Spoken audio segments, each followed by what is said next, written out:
Last year in 2019, my grandmother passed away at 100-year-old, and I decided to remember her by sewing a large quilt from leftover cloth that I've collected from sweatshops in Java.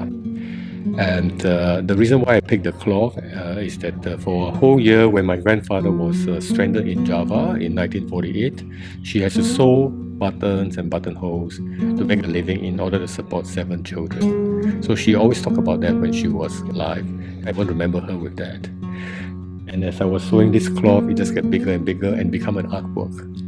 The cloth looks like, paddy field, river, mountain. So I decided that I should add buttons to create like street lights and like fire or lights that indicates life.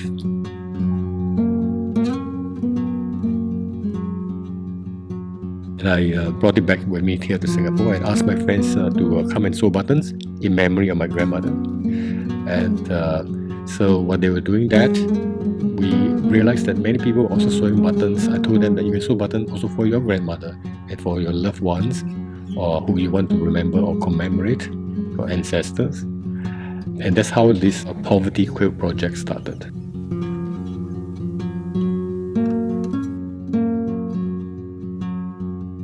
So this year, I was offered this space to work here with 3P, and I've decided that I will extend these sewing buttons to the public in memory of people we do not know, people who has recently passed away with the coronavirus.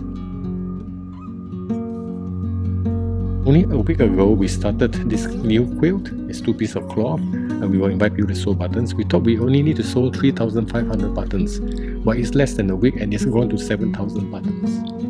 So, in other words, we will never ever really sew all the 7,000 buttons on that quilt. But I think it will be a good gesture of compassion for people who are passing by this beautiful space in the Tzu Singapore to sew buttons in solidarity with people who has passed away, as well as people who are now under quarantine and people who are, have been issued the stay-at-home notice to remain in the house and not go out of the house. It is a very lonely thing to do, but if we remember that why are we doing this for, it'll be easier. And of course, at the end of this, I hope to collect all these buttons and this quilt that people sewed and make it into a new quilt so that we will remember this crisis that we have gone through.